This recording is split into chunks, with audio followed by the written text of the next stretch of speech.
Capítulo 5. A traição. É possível trair ou sofrer uma traição de diversas formas. Segundo o dicionário, trair significa ser infiel a, abandonar traiçoeiramente ou delatar. O termo mais importante que se associa à traição é o seu oposto, a fidelidade. Ser fiel é cumprir seus compromissos, ser leal e devotado. Podemos confiar numa pessoa fiel. Quando a confiança é destruída, podemos ser vítimas da traição.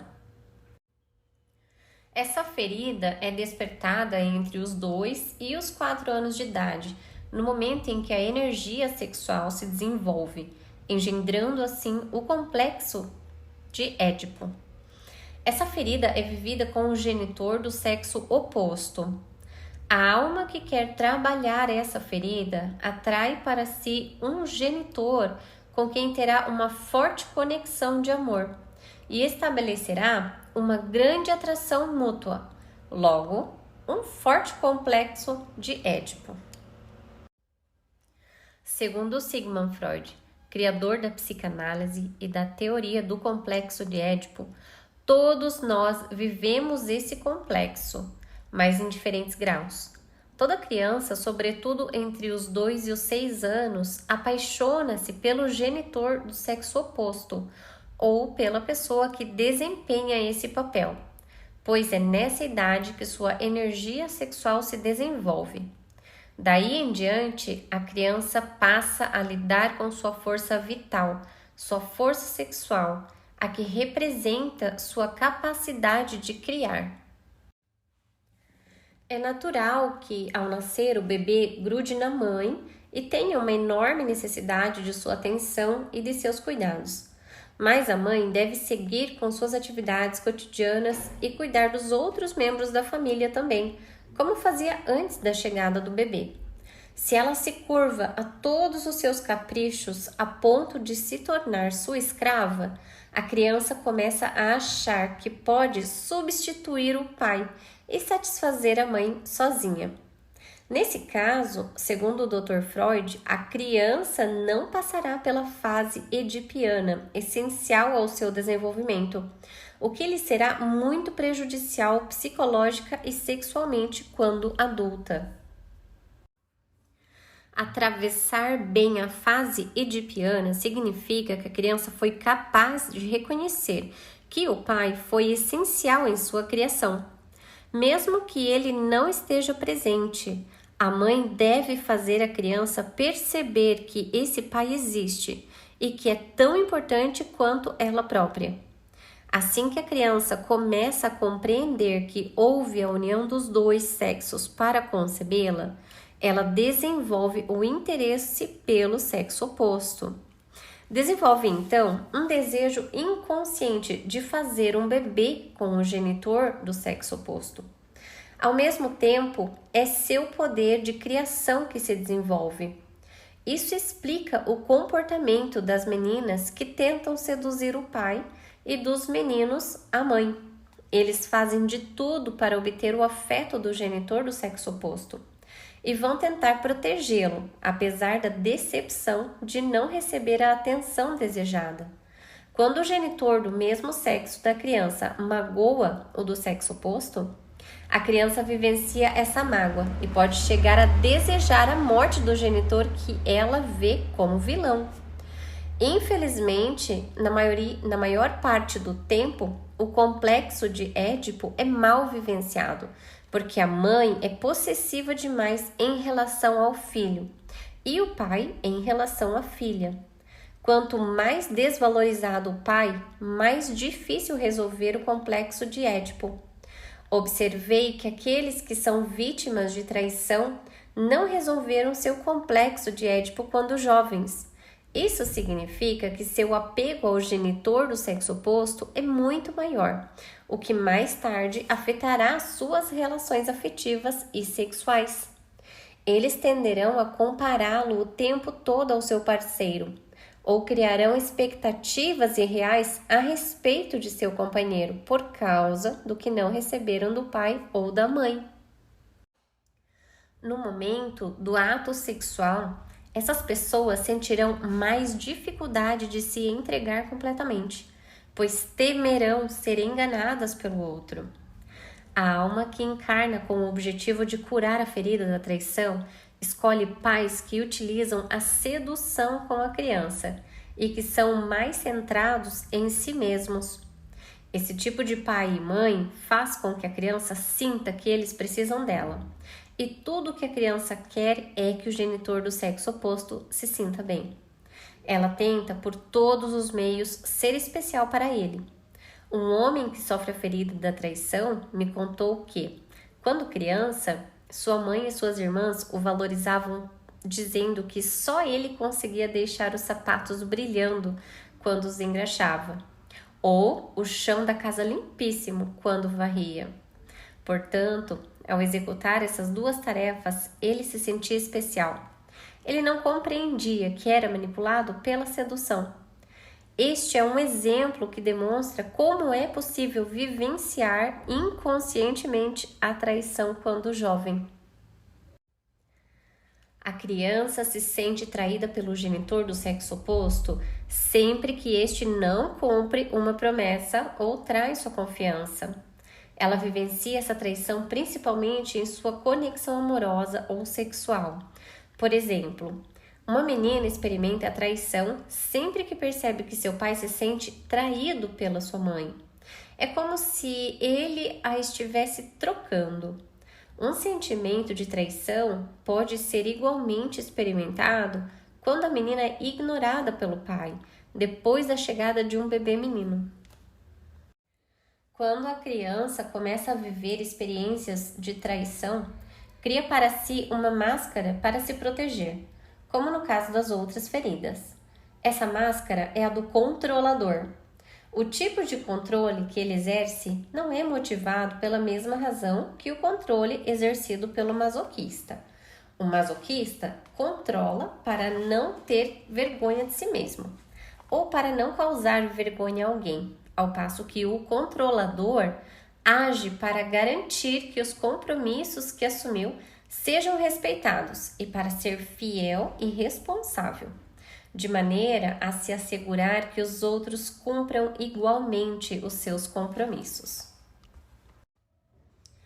O controlador cria para si um corpo que transmite força e poder e que parece dizer: sou responsável, podem confiar em mim.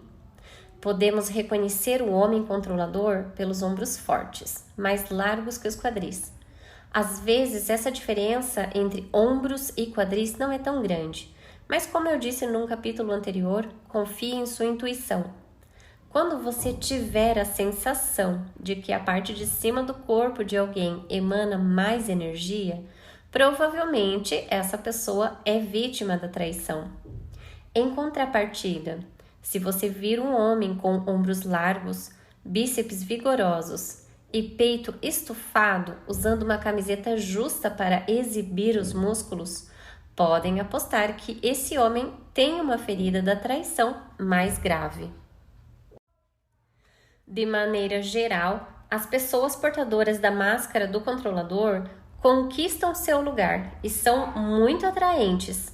Parece que algo nelas sempre diz: olhe para mim. Também costumam ter alguns quilos a mais, mas não se pode dizer que sejam gordas. São qualificadas como pessoas fortes. Não parecem gordas vistas de costas. Entretanto, podem ter uma barriga proeminente. É uma maneira de mostrar força, e os orientais chamam isso de força do ara. Quero deixar claro que o ganho de peso de quem quer que seja está sempre ligado a uma parte mental dessa pessoa, que julga não ocupar seu devido lugar no mundo. Portanto, o excesso de peso não significa necessariamente a ferida da humilhação explicada no capítulo anterior. Para o masoquista, o peso é um meio adicional de se sentir humilhado. No caso de outras feridas, engordar tem a ver com o desejo de ocupar mais espaço. Observe que o escapista e o dependente, que são muito esguios, não querem ocupar mais espaço. Isso ajuda o escapista a se tornar menos visível e o dependente a parecer mais fraco, logo a conseguir ajuda. Quando o controlador olha para uma pessoa, ele tem o dom de fazê-la sentir-se especial, importante. Seu olhar é intenso e sedutor. A intensidade de seu olhar o ajuda a perceber o que acontece à sua volta. O controlador também usa muito os olhos para manter o outro à distância ou para intimidá-lo. Dessa forma, protege-se, dissimulando sua fraqueza, sua vulnerabilidade ou sua impotência. Assim como acontece com todas as feridas, quando uma pessoa possui apenas uma das características mencionadas, sua ferida é menos grave. Reconhecemos o domínio em que uma pessoa é controladora e tem medo de ser traída pela parte do corpo que indica força ou poder. Por exemplo, quando a mulher ou o homem tem quadris largos e barriga proeminente, como uma boa proteção, isso indica raiva do sexo oposto, sobretudo no campo sexual. É provável que a pessoa tenha se sentido assediada sexualmente quando mais jovem ou tenha sido vítima de abuso sexual, o que explica essa forma de proteção. Se você se reconhece na descrição física do controlador, mas é uma pessoa introvertida, talvez seja ainda mais fácil se identificar nos comportamentos citados a seguir, pois o controle que você exerce é dissimulado, logo muito mais difícil de aflorar a consciência. Se for esse o caso, as pessoas que conhecem podem lhe dizer, depois de ler o trecho a seguir, se você usa máscara de controlador. Quando a pessoa é mais extrovertida, seu controle é mais aparente e fácil de constatar. Quanto ao comportamento e às atitudes do controlador, a força é uma característica comum a todas as pessoas que têm uma ferida da traição. É importante para elas exibir força e, principalmente, coragem. Muito exigentes consigo mesmas, querem mostrar aos outros do que são capazes. Percebem todo ato de covardia, portanto, falta de coragem, como uma traição. Recriminam-se energeticamente quando desistem de um projeto por medo de ir até o fim. Têm muita dificuldade de aceitar a fraqueza dos outros. Como sentem dificuldade de aceitar qualquer forma de traição proveniente delas mesmas ou dos demais, se forçam ao máximo para ser pessoas responsáveis, fortes, especiais e importantes. Dessa forma, o controlador satisfaz seu ego, que não suporta perceber que ele próprio seja capaz de cometer uma traição. Não se esqueça de que todas as nossas feridas são expostas para nos lembrar de que, se os outros nos fazem sofrer, é porque fazemos a mesma coisa a eles ou a nós mesmos. Isso não pode ser compreendido nem aceito pelo ego. Se você se reconhece na máscara do controlador e sente certa resistência ao ler essas linhas, é o seu ego que resiste e não o seu coração. Entre as 5 feridas, o controlador é o que cria mais expectativas com relação aos outros, pois gosta de prever e controlar tudo. Mencionei no capítulo anterior que o dependente também cria muitas expectativas com relação aos demais, mas são expectativas referentes à sua necessidade de ser ajudado e apoiado, devido à ferida do abandono. Assim, ele se sente importante. As expectativas do controlador, por sua vez, têm como objetivo verificar se os outros estão fazendo direito o que devem fazer e se são confiáveis. O controlador também tem grande habilidade para adivinhar as expectativas alheias. Em geral, quando diz ou responde alguma coisa, é em função das expectativas do outro, o que não significa, porém, que ele tenha a intenção de fazer realmente o que acaba de dizer. O controlador tem uma personalidade forte, afirma suas crenças com veemência e espera que concordem com elas. Forma rapidamente uma opinião sobre determinada pessoa ou situação e tem convicção de que a razão está do seu lado. Afirma seu ponto de vista de maneira categórica e quer a todo preço convencer os demais. Diz com frequência: "Você entendeu?" para se certificar de que foi bem compreendido. Acredita que quando alguém o compreende é porque está de acordo com ele, o que, claro, não é verdade. Perguntei a várias pessoas controladoras se elas se davam conta de que, ao exprimir sua opinião, tentavam me convencer de algo, mas elas não tinham notado que faziam isso. Toda máscara tem um ponto em comum. No momento em que a pessoa a veste, ela não tem consciência do que faz. Aqueles que a cercam, em contrapartida, veem com mais facilidade a máscara usada por ela. A pessoa controladora toma cuidado para não se colocar em situações de confronto em que não teria o controle. Quando se vê rodeada de pessoas que considera rápidas e fortes, ela se retira, temendo não estar à altura. O controlador é veloz em suas ações, compreende ou quer compreender tudo prontamente, afligindo-se quando levam muito tempo para explicar ou contar alguma coisa. Interrompe com frequência e responde antes mesmo que seu interlocutor tenha terminado. Em contrapartida, se alguém ousa lhe dar o mesmo tratamento, responde irritado: "Deixe-me terminar, ainda não concluí." Talentoso e ágil, ele não tem a mínima paciência com os lentos e precisa se esforçar para não se estressar com eles. É muito comum ele tentar controlar os outros nesse tipo de situação. Por exemplo, seguir de automóvel outro motorista que dirige lentamente o deixa impaciente e furioso. O pai controlador, por sua vez, exige que seus filhos sejam rápidos e aprendam depressa. O mesmo se dá no que diz respeito a si próprio. Quando a coisa não anda no ritmo que ele quer, e principalmente quando é defrontado com algum imprevisto, ele se enfurece. Adora ser o primeiro e terminar o que quer que esteja fazendo, em especial quando se trata de uma competição. Terminar em primeiro lugar é ainda mais importante do que fazer direito. Às vezes, chega a mudar as regras do jogo, para que o vento sopre a seu favor. Quando os acontecimentos não correm segundo suas expectativas, ele se torna agressivo. Mas não se vê como uma pessoa agressiva. Enxerga-se, na verdade, como alguém que marca presença, que é forte e não se deixa engabelar. Dos 5 tipos de personalidade, o controlador é o de humor mais instável. No momento pode transbordar amor e atenção e no minuto seguinte perder as estribeiras por causa de um pequeno incidente. Seus amigos e parentes não sabem como agir. Algumas pessoas podem vivenciar esse tipo de atitude como traição.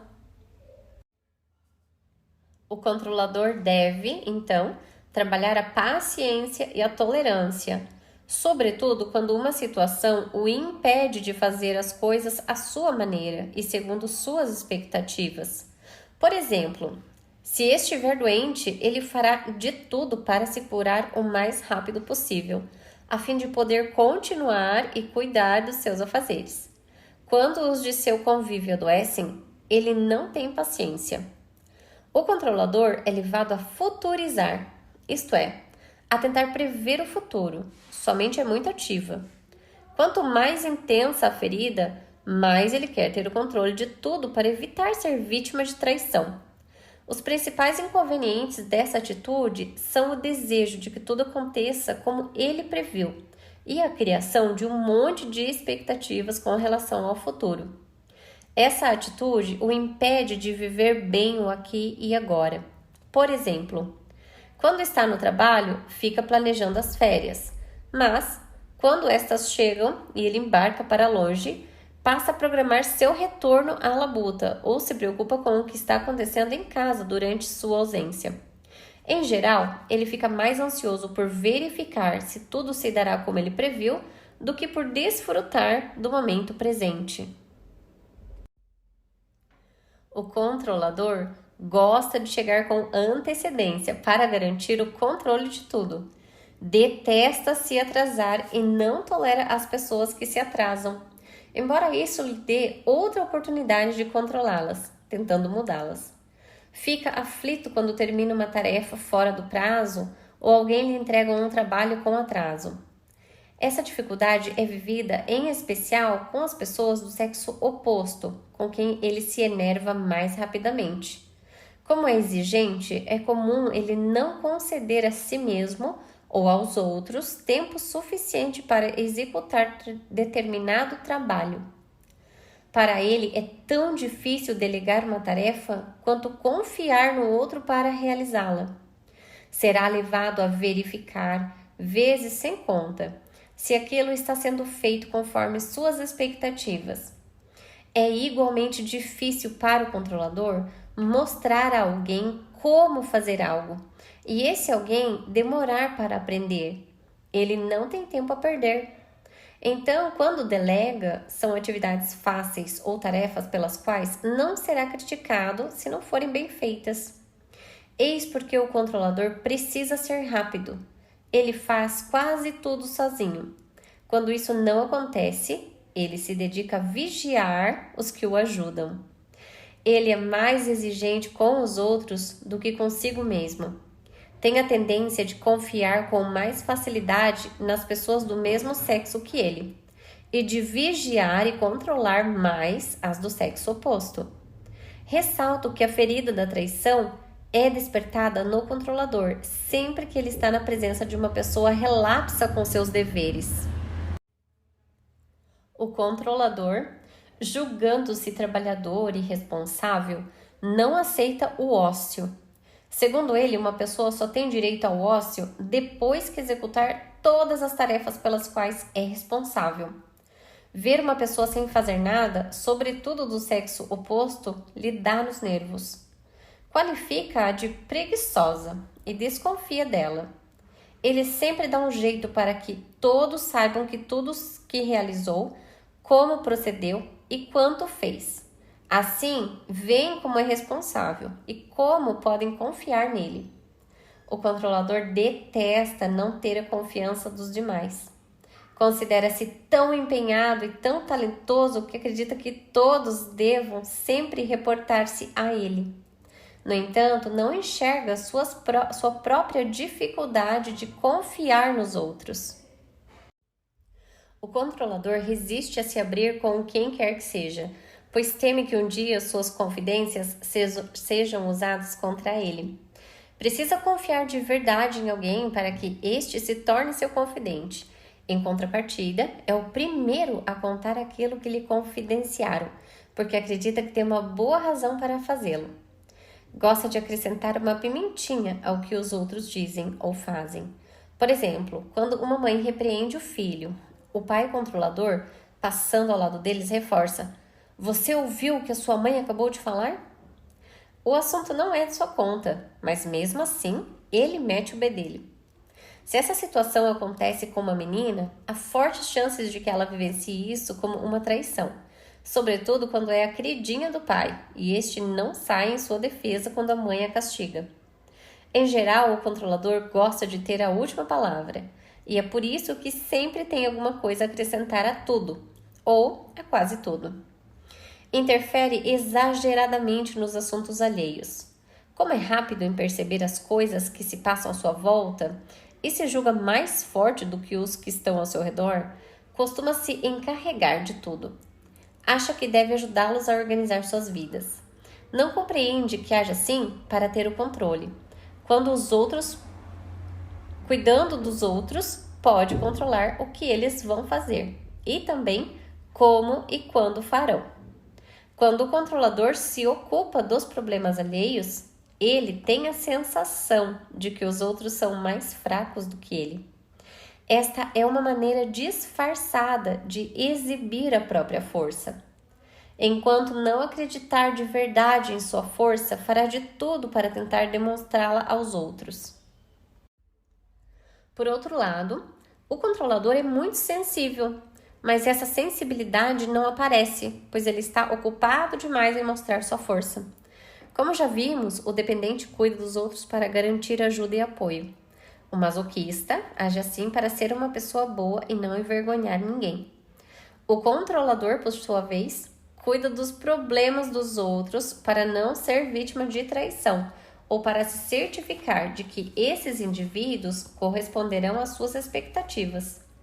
Se você se vê como uma pessoa que se julga responsável por dar um jeito na vida dos outros ou de todos aqueles a quem ama, sugiro que analise detidamente sua motivação. O ego do controlador prevalece facilmente quando alguém o repreende, pois ele não gosta de ser vigiado, em especial por outro controlador. Experimenta grande inquietação diante de pessoas autoritárias, pois julga que elas querem controlá-lo. Justifica-se e sempre encontra uma boa razão para fazer as coisas à sua maneira. Admite com bastante dificuldade seus medos e recusa-se a falar de suas fraquezas. Desde criança gosta de fazer as coisas sozinho. Ele quer fazer tudo do seu jeito, mas adora que os outros o reconheçam, o felicitem e principalmente notem o que fez. Ele evita mostrar sua vulnerabilidade, temendo que outra pessoa se aproveite disso e o controle. Gosta de se mostrar impetuoso, corajoso e forte, sempre que possível. Costuma se guiar pela própria cabeça. Diz aos outros o que querem ouvir, mas só faz o que quer. Eis um exemplo. Um dia meu marido e eu contratamos um homem do tipo controlador para fazer uns reparos lá em casa. Expliquei-lhe o que queria que fizesse e por onde gostaria que começasse. Percebi que ele não estava concordando nem gostando que eu lhe dissesse o que fazer, uma vez que era ele o especialista. Tentou me convencer a adotar sua maneira de ver as coisas, sem levar em conta as minhas prioridades. Respondi que compreendia seu ponto de vista, mas que, considerando nossas necessidades, meu marido e eu preferíamos outra coisa. Está bem, respondeu ele. 2 dias mais tarde, no entanto, descobri que ele tinha feito tudo do jeito dele. Quando lhe comuniquei meu desagrado, pois não fizera nada como eu havia pedido, suas justificativas já estavam todas prontas. Ele deu um jeito de ter a última palavra, pois já era tarde demais para refazer tudo. Mencionei anteriormente que o controlador não gosta das pessoas autoritárias, mas ele não se dá conta do número de ocasiões em que dá ordens e decide pelos outros. Acho muito curioso observar um controlador ocupando um cargo de direção ou vigilância num lugar público, como um restaurante, um hospital, uma loja, etc.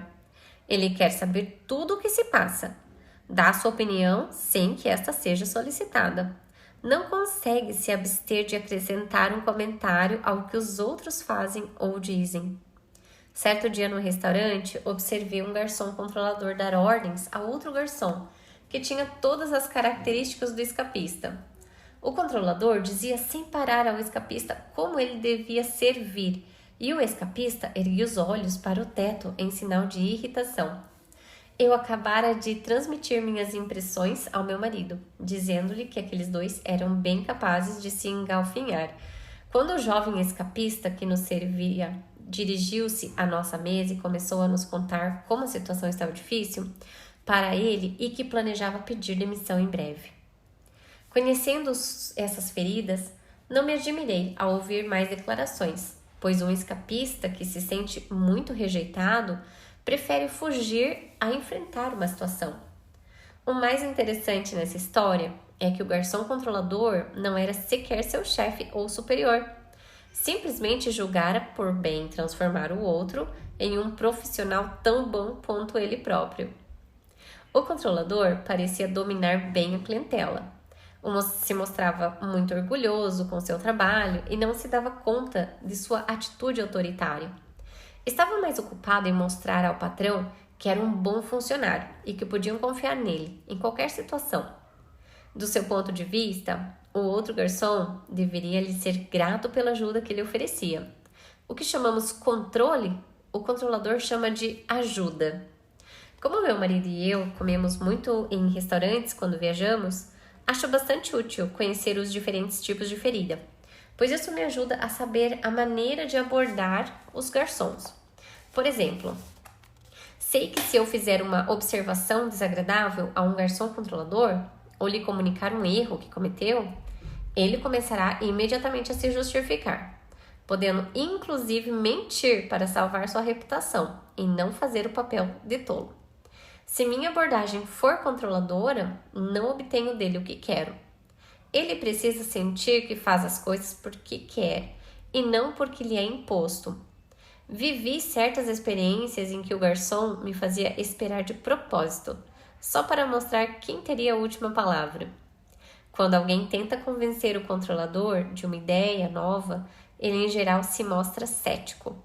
O mais difícil para ele é ser pego de surpresa, não ter tempo de se preparar. Despreparado, ele corre o risco de não deter o controle e, por conseguinte, ser controlado. Como para ele o fator surpresa é uma emoção difícil de vivenciar, sua primeira reação é retirar-se e ficar em estado de alerta. Ele precisa pensar e estar preparado para toda e qualquer eventualidade. Não gosta que os outros mudem de ideia e ele se veja numa situação inesperada. Mas quando é ele quem decide, se dá o direito de mudar de ideia a seu bel prazer. Uma mulher com ferida da traição me contou que, quando era jovem, sempre tentava antecipar as reações do pai. Quando ela esperava ser repreendida por ter feito alguma tolice, ele não fazia nada. Quando supunha que ia ser elogiada por suas boas notas escolares, ele brigava, sem que ela soubesse de onde vinha sua raiva. Esse exemplo ilustra bem o fato de que sua ferida da traição atraía para ela esse tipo de comportamento por parte do pai, assim como o próprio pai adotava essa postura. Era como se ele tivesse um prazer maligno em pegá-la de surpresa, não correspondendo às expectativas dela, que ela parecia conhecer antecipadamente. Todo tipo de atitude imprevisível da parte do genitor costuma criar um sentimento de traição na criança do tipo controlador. Muito desconfiado, o controlador é rápido em taxar os outros de hipócritas. No entanto, com seu comportamento manipulador, é igualmente hipócrita. Por exemplo, quando as coisas não ocorrem como ele quer, fica furioso e fala mal das pessoas pelas costas para quem quiser ouvir. Ele não percebe nesse momento que está agindo tão mal quanto aqueles a quem critica. O controlador tem horror a que mintam para ele. Prefiro que me batam a que mintam para mim, costuma dizer. Ele próprio mente com frequência, mas acredita que, no seu caso, as mentiras, geralmente mais sutis, são necessárias e têm um propósito.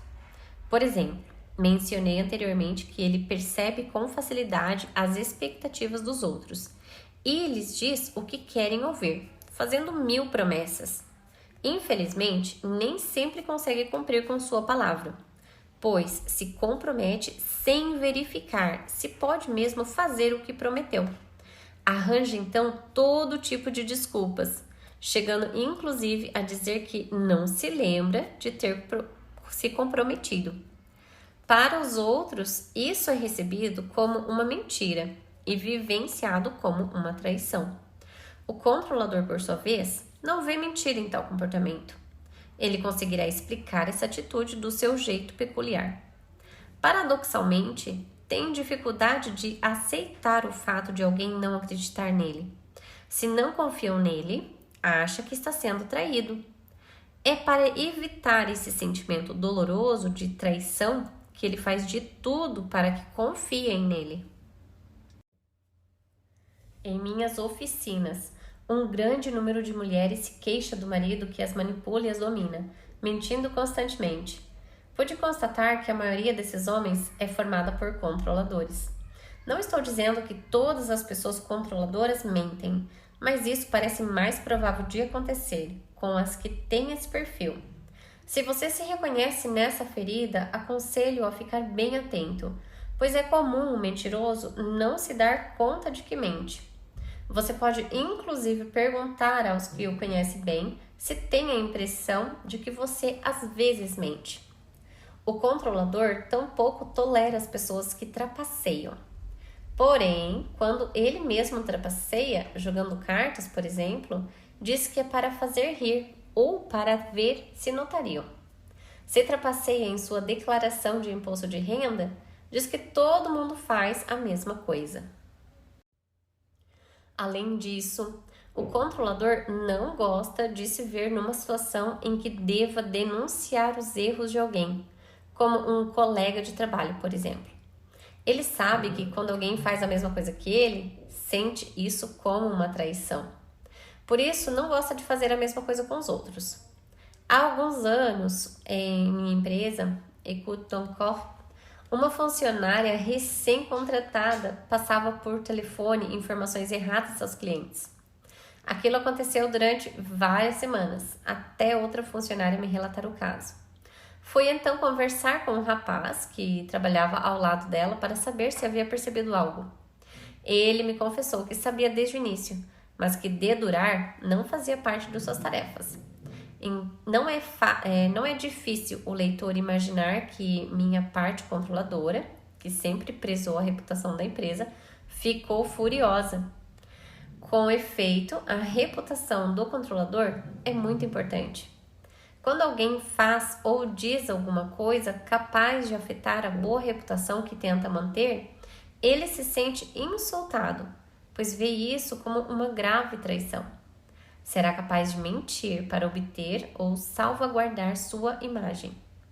Para ele, ser considerado uma pessoa confiável, responsável e que cuida bem dos negócios é o mais importante. Quando fala de si, não se mostra completamente. Só revela o que é bom para sua reputação. Hesita muito em ser avalista de alguém no empréstimo financeiro, pois teme por sua reputação se o outro não pagar. Se, após muita reflexão, decide ser fiador de outra pessoa e esta não respeita seu compromisso, o controlador vive o episódio como uma traição grave. Também é do tipo que não gosta de se endividar. E quando isso acontece, paga o mais rapidamente possível para manter seu nome limpo. Pude notar que os pais controladores agem mais em função de manter a própria reputação do que visando a felicidade dos filhos. Tentarão convencê-los de que é para seu bem, mas eles não são tolos. Sabem quando os pais pensam mais em si mesmos. O pai controlador quer decidir por eles, enquanto aquele que pensa verdadeiramente na felicidade dos filhos procura antes saber o que os faria felizes. As pessoas controladoras não gostam de se ver numa situação em que ficam sem respostas. E é por essa razão que prezam o conhecimento e gostam de aprender sobre muitos assuntos. Quando alguém lhes faz uma pergunta, tentam achar uma resposta, mesmo correndo o risco de dizer uma tolice, pois para elas é muito difícil responder não sei. Quando alguém diz eu não sabia, o controlador julga ser quase um dever explicar, pois eu sabia. Não me lembro de onde li isso, mas eu sabia. Ou isso não me é estranho. Infelizmente, nem sempre é verdade. Eu já sabia é uma expressão muito usada pelo controlador. Ele se sente ofendido quando se intrometem em seus assuntos. Uma pessoa intervém ou responde em seu lugar, sente-se igualmente ofendido, pois acha que o outro não confia em sua capacidade. Ele não se dá conta de que, volta e meia, intervém e fala pelos outros. Por exemplo, um homem casado com uma mulher dependente, ferida do abandono, está sempre dizendo como e por que fazer isso ou aquilo. Infelizmente, esse tipo de mulher sofre em silêncio. Devo acrescentar que, no relacionamento de um casal, quando um dos parceiros é controlador e o outro dependente, o primeiro precisa da fraqueza e da dependência do outro. Ele se julga forte porque controla o parceiro, mas na realidade, o que se estabelece é apenas outra forma de dependência. Quando dois controladores moram juntos, cria-se uma relação de disputa pelo poder. Todos os exemplos citados são vividos como uma traição por um controlador. Se você está surpreso com isso, é porque sua definição da palavra traição é muito limitada. Trabalhei anos a fio para chegar a essa percepção. Eu via claramente no meu corpo os traços da ferida da traição, mas não conseguia detectar a relação entre o que se passava na minha vida e essa ferida. Minha principal dificuldade era fazer o elo com meu pai, com quem eu vivia um intenso complexo de Édipo. Adorava-o de tal forma que não via como poderia me sentir traída por ele e, principalmente, não admitia que podia detestá-lo. Finalmente, vários anos depois, consegui admitir que ele não correspondia às minhas expectativas de homem responsável. Venho de uma família em que as mulheres costumam tomar as decisões e os homens as seguem. Descobri esse comportamento tanto nos meus pais como em meus tios e tias. Concluí que as mulheres assumiam todas as responsabilidades, pois eram mais fortes e capazes. Os homens, portanto, eram fracos, já que não controlavam nada. Na realidade, minha concepção era falsa, pois não é porque uma pessoa não toma decisões que ela é fraca ou irresponsável. Também fui obrigada a redefinir as palavras responsabilidade e compromisso. Quando me dei um tempo para repensar o que acontecera na minha infância, compreendi que minha mãe tomava a maior parte das decisões, mas que meu pai cumpria todos os compromissos que assumia com ela, bem como suas responsabilidades. Quando uma decisão tomada por minha mãe tinha resultados ruins, meu pai assumia as consequências daquilo na mesma medida que ela. Logo, era um homem responsável. Para compreender a noção de responsabilidade, atraí para mim um primeiro marido e 2 filhos que eu considerava irresponsáveis e que tentei controlar durante muito tempo, até perceber que eu tinha essa opinião geral sobre todos os homens. Isso explica porque eu tinha sempre um pé atrás com o sexo oposto, aliás, como todo controlador. Para me ajudar a curar minha ferida da traição, atraí para mim um segundo marido. Ele também, portador dessa ferida. Graças a ele, pude verificar meus progressos e reduzir minha ferida. Constatei então uma grande diferença entre meu comportamento com ele e o que eu tinha com o meu ex-companheiro. O controlador também tem medo de compromisso, o que resulta de um temor ainda maior, o medo de faltar com o compromisso. Ele acha que descumprir o prometido é sinônimo de traição. Julga-se então obrigado a manter a palavra e, quando assume muitos compromissos, sente-se amarrado. Portanto, para não faltar com a palavra, ele prefere não se comprometer. Tenho conhecido que sempre que precisa marcar algo, exige que a outra pessoa envolvida lhe telefone para combinar, apenas por medo de esquecer de telefonar.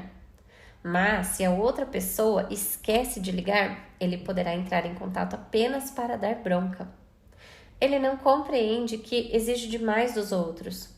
Observando, percebo a quantidade de energia necessária para controlar tudo dessa maneira. Esse comportamento só o estimula a alimentar sua ferida da traição. Pessoas portadoras da ferida da traição sofreram com o fato de o genitor do sexo oposto não cumprir seu compromisso de acordo com as expectativas que a criança tinha de um pai ideal.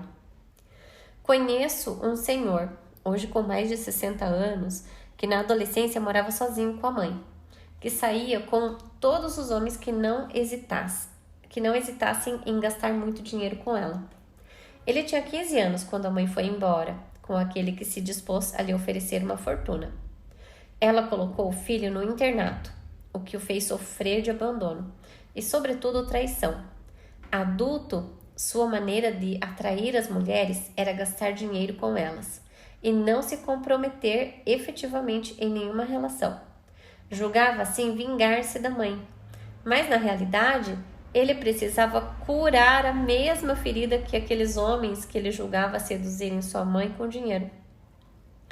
Em minhas oficinas, muitas participantes relataram que, ao engravidarem de um homem que tinha medo de se comprometer, ele insistia que fizesse um aborto. Esse tipo de incidente nas portadoras da ferida da traição traz uma nova camada à ferida. É muito duro aceitar a ideia de que o parceiro se nega a assumir a responsabilidade pela criança que quer nascer. Mencionei anteriormente que o controlador reluta em confiar em alguém. No entanto, ele demonstra mais confiança quando não há interesse sexual envolvido. Ele é muito sedutor, mas sua ferida é tão grave que ele prefere que as pessoas do sexo oposto sejam amigos em vez de namorados. Sente-se mais confiante com amigos. Usa frequentemente a sedução para manipular os outros e, em geral, é muito bem sucedido nisso. O controlador será, por exemplo, o genro preferido da sogra, pois a terá encantado com belas palavras. Em contrapartida, ficará ressabiado diante de outro sedutor. Ele sabe de imediato quando outro tenta seduzi-lo e não se deixa levar. Ao falar de sedução, não me refiro necessariamente à sedução na esfera sexual. Ele pode utilizá-la em todos os domínios de sua vida. O maior medo do controlador é a dissociação. É o tipo de pessoa que tem dificuldade de aceitar, por exemplo, um divórcio.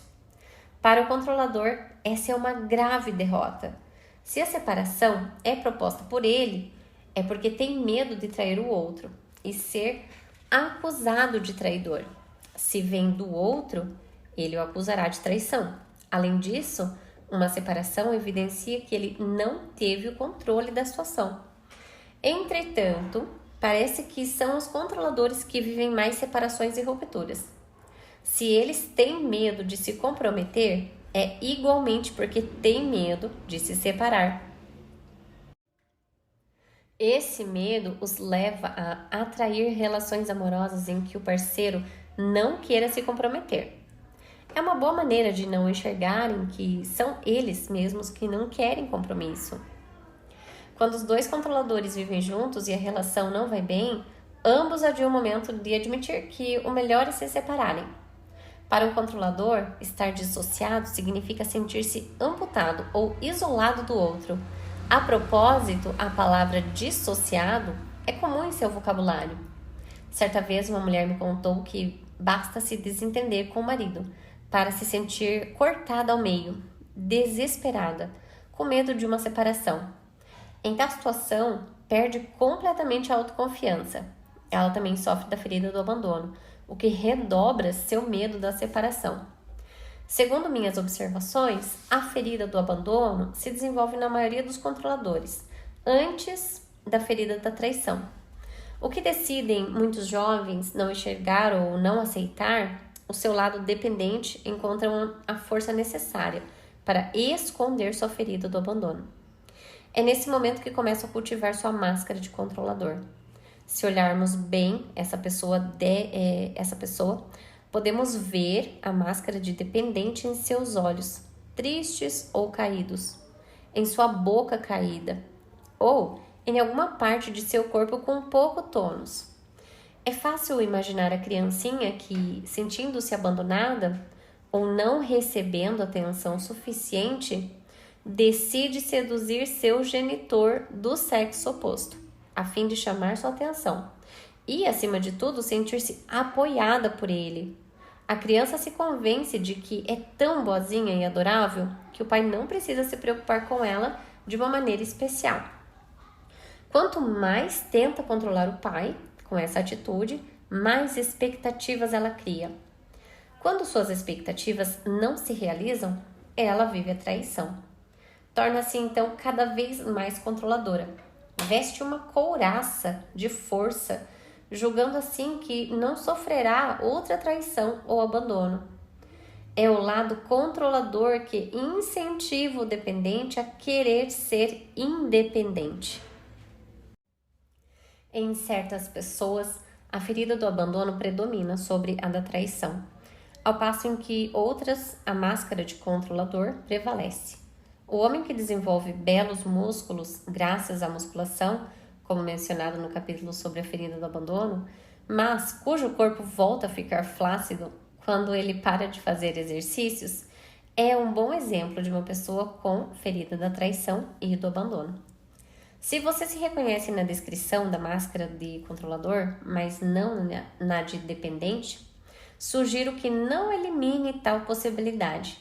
Permaneça aberto à ideia de que também pode haver em si uma ferida do abandono. A ferida predominante no corpo é a que utilizamos com mais frequência no cotidiano. Anos de observação me levaram a concluir que uma pessoa pode sofrer de abandono sem sofrer necessariamente de traição, mas aquela que sofre de traição também sofre de abandono. Além disso, notei que várias pessoas cujo corpo indicava uma ferida do abandono, quando jovens, começaram, com a idade, a desenvolver as características da ferida da traição. O oposto também pode acontecer. O corpo está sempre em transformação. Ele nos indica o tempo todo o que acontece em nosso interior. Você deve ter notado que há vários pontos em comum entre as pessoas que temem o abandono e aquelas que têm medo da traição. Além dos aspectos citados acima, ambos os tipos gostam de chamar atenção. O dependente faz isso para receber atenção e para que se ocupem dele, enquanto o controlador age sim para ter o domínio de uma situação, exibir sua força de caráter e impressionar. É comum vermos o tipo dependente em atores, cantores, mas encontramos o tipo controlador com mais frequência nos comediantes e humoristas, aqueles que gostam de fazer os outros rirem. Os dois tipos de caráter adoram ser o centro das atenções, mas por razões diferentes. O controlador costuma ter a reputação de ser uma pessoa muito espaçosa. Em geral, ele não gosta que seu parceiro ou parceira ocupe mais espaço do que ele. Uma participante das minhas oficinas contou que, enquanto ela e o marido eram sócios nos negócios, tudo ia bem entre os dois. A partir do instante em que ela decidiu trabalhar por conta própria e fez melhores negócios do que ele, embora trabalhasse em outra área, a relação se deteriorou.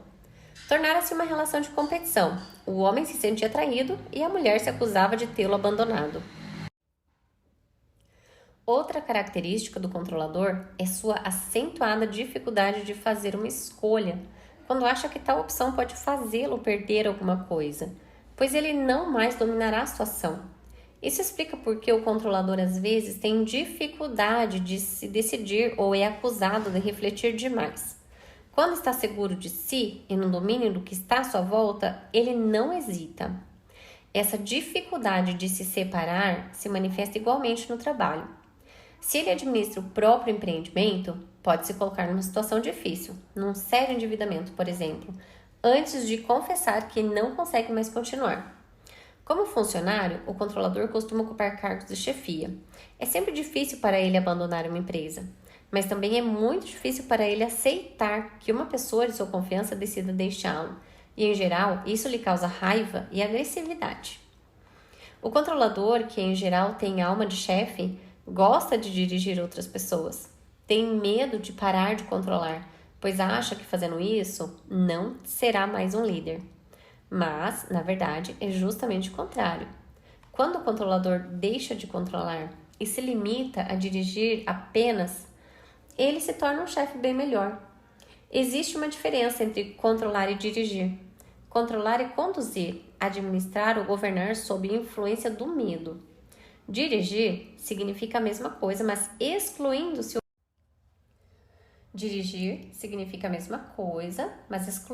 o medo. É dar uma direção sem necessariamente querer que a outra pessoa chegue lá à nossa maneira. É possível ser um chefe e continuar a aprender coisas com os subordinados. Sua alma de chefe às vezes o leva a liderar uma empresa, mas suas expectativas e o controle que ele quer exercer lhe dão muito estresse. Embora seja difícil para o controlador deixar as coisas seguirem o seu rumo, é urgente e necessário que ele adote essa prática. Outro grande medo do controlador é a renegação. Para ele, ser renegado significa ser traído. Ele não percebe o número de vezes que exclui os outros, eliminando-os de sua vida. Por exemplo, Ele se negará a dar outra chance a um indivíduo a quem perdeu a confiança. Quem está com raiva ou algo não acontece segundo suas expectativas, ele pode facilmente dar as cartas a alguém no meio de uma conversa. Já mencionei que ele tem dificuldade com a covardia, a mentira e a hipocrisia. Ele afasta qualquer pessoa que se comporte assim. Perdi a conta das vezes em que ouvi pessoas controladoras dizerem: "Não quero mais ouvir saber de fulano." Elas não percebem que com essa atitude renegam os outros. Como o controlador é sedutor, sua vida sexual só é satisfatória se for resultado de uma sedução. Quando a paixão dentro dele começa a se extinguir, ele dá um jeito para que a ideia de terminar a relação parta do outro. Assim não será acusado de traição, embora se sinta mal por não ter conseguido controlar a situação. A mulher controladora às vezes tem a impressão de ser dominada pelo homem e não aprecia isso. Gosta de fazer amor quando a iniciativa parte dela, quando decide se deixar seduzir ou ela própria tem vontade de cortejar o parceiro. O homem controlador também gosta de ter a iniciativa. Quando um controlador, homem ou mulher, deseja fazer amor e o outro recusa, ele se sente traído. Não consegue entender que o parceiro que o ama não pode estar com vontade de fazer sexo. Os problemas sexuais resultam principalmente de um apego excessivo ao genitor do sexo oposto e do complexo de Édipo não resolvido. O genitor do sexo oposto foi de tal forma idealizado que nenhum parceiro é capaz de corresponder às expectativas dessa pessoa. Apesar de seus problemas sexuais, constatei que aqueles que sofrem com a ferida da traição têm mais vontade de ter um amante. Não percebem a que ponto alimentam sua ferida ao terem esse desejo, seja em pensamento ou ação. Logo, é comum haver um bloqueio na esfera sexual. Como eu disse no início deste capítulo, o tipo controlador desenvolve uma boa força sexual e, com os medos que cultiva ao longo dos anos, pode bloquear boa parte dessa energia. O controlador pode, inclusive, chegar a renegar completamente sua vida sexual, encontrando uma boa razão para justificar sua decisão. Com base em tudo o que foi dito neste capítulo, está claro que a ferida da traição afeta nossa maneira de nos comunicar. Os temores de controlador que o impedem de se comunicar com clareza são não conseguir convencer o outro, alguém mentir para ele ou ele passar por mentiroso, sentir raiva dos outros ou de si mesmo, abrir-se com alguém, mostrar sua vulnerabilidade ou passar por vulnerável, ser manipulado ou seduzido, ser obrigado a se comprometer. No que se refere à alimentação, o controlador é levado a comer depressa, pois não tem tempo a perder. Quando está muito absorto em uma tarefa importante, pode facilmente se esquecer de comer.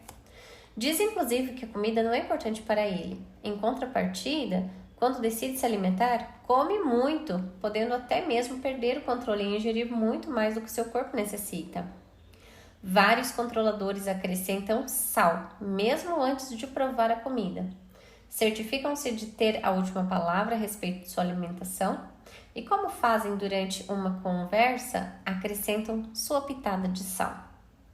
Eis algumas enfermidades e doenças que podem se manifestar no controlador. Agorafobia. A agorafobia, vivida pelo controlador, caracteriza-se mais pelo medo da loucura, ao passo que o portador da máscara de dependente tem medo da morte.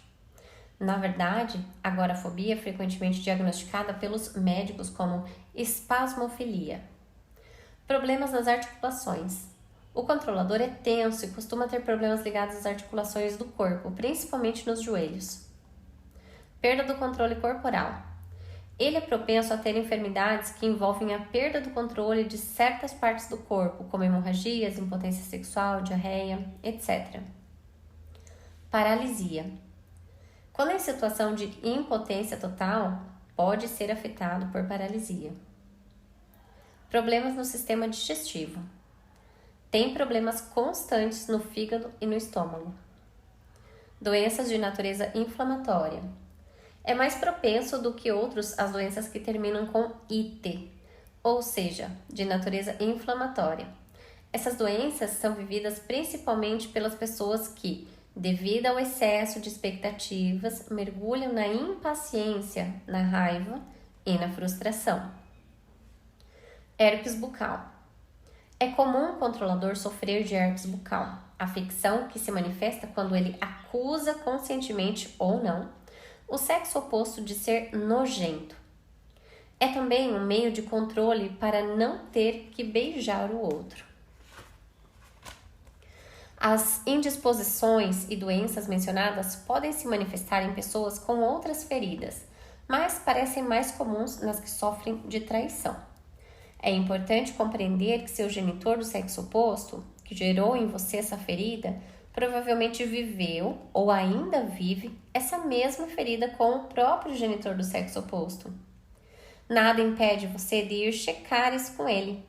Fazer nossos pais falarem sobre o que viveram com seus pais quando eram jovens costuma ser uma experiência muito enriquecedora.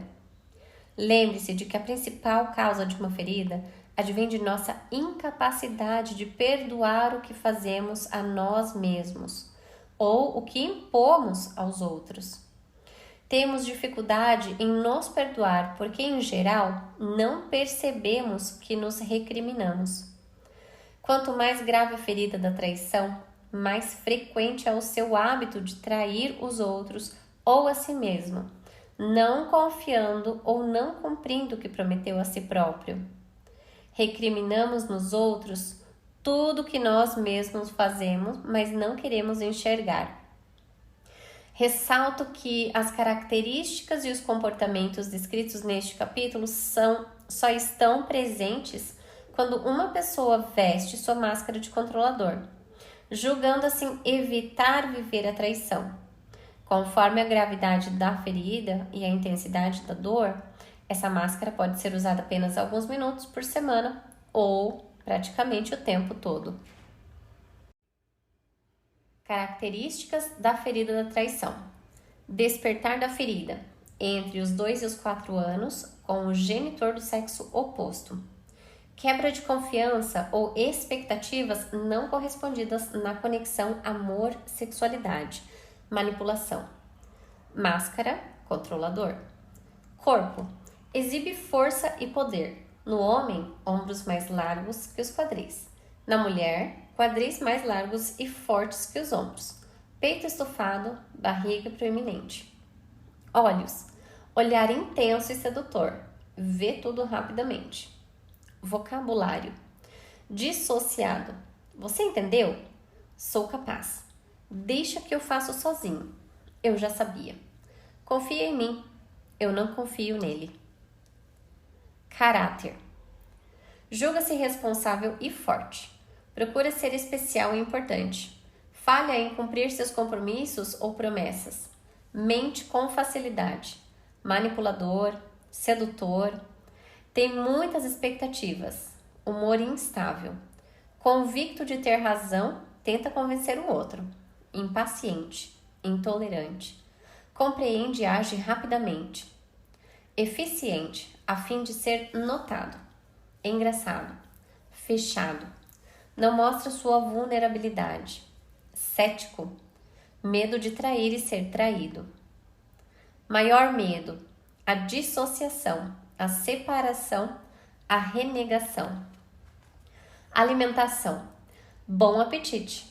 Come depressa, acrescenta sal e temperos em tudo.